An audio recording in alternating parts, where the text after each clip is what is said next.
Some old white dude once said, "There's nothing to be done about past mistakes. We need to fix what's in front of us." Or at least that's what this random quote on Google claims. And now, I couldn't agree less, because you saw the title of this video. We're going around and fixing up some of my mistakes and hacked together systems in Dungeons Risk. Alongside that, we're probably going to be making some already decent systems even better because they still suck. If you couldn't tell already, this episode may be a little bit more technical and will probably jump around a bit more than the usual video. And the first thing up on the list is the if-else statement chain that tells the enemies where the player is at all times, running every frame on every enemy in the room. Oh boy, I just can't wait to play this game. Obviously that needed to be changed. This took a few hours to fix because I'm very stupid, and at the same time I implemented the desperately needed class system, but the only issue was that I basically had no experience with classes in Godot. For a while I couldn't figure out why the player position wasn't updating the variable that's used in the enemies, but it turns out that the children of a parent will override the process and ready functions if they use it in their own scripts. So instead I used the physics process function to update the script, which somehow wasn't being used by any of the enemies already, which is just pure dumb luck. And I just used that to update the variable, which worked completely fine, so that's one thing off the list already.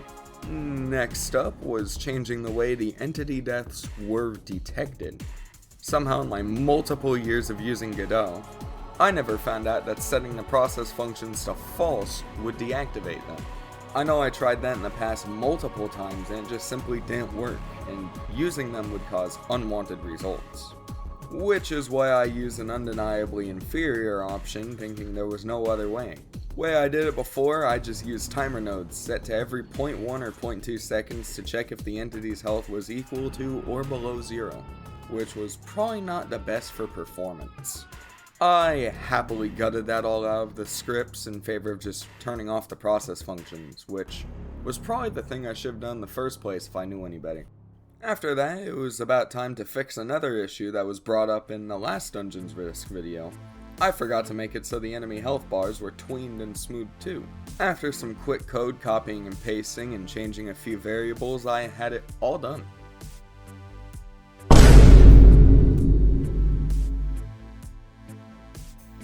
I said I had it all done.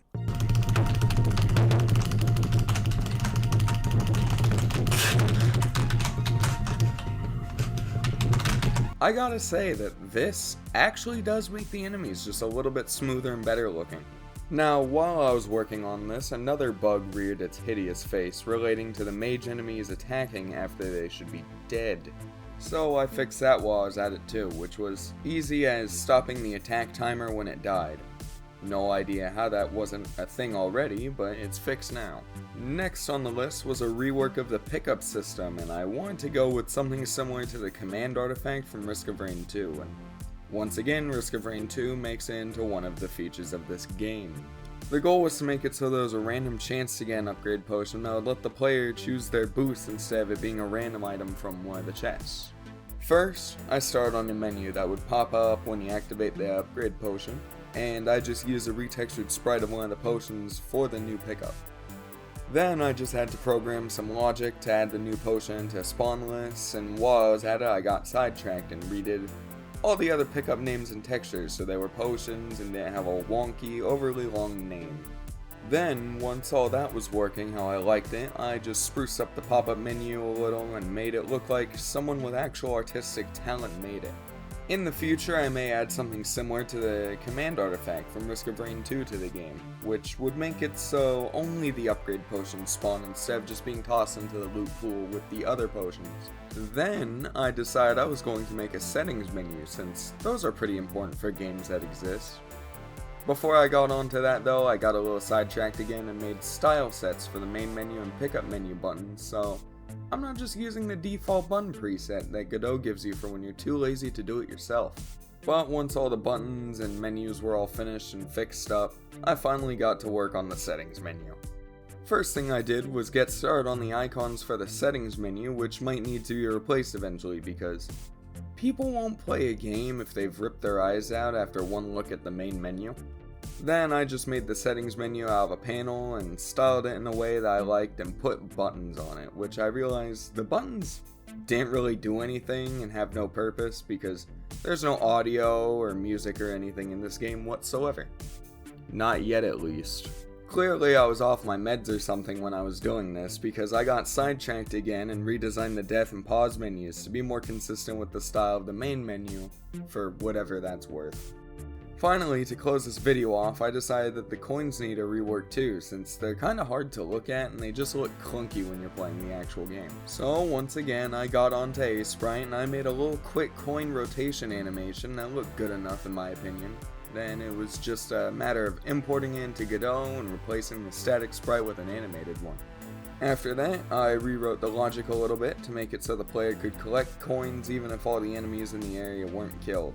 Which, I don't know why that was even a thing in the first place. That was a pretty dumb decision on my part.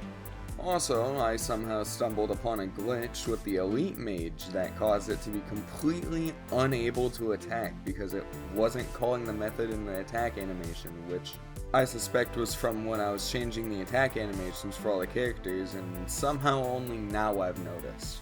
But with all that, I think it's about time to completely close this video off, since originally this video was supposed to be a shorter one, but now the script is 3 times longer than I thought it would be.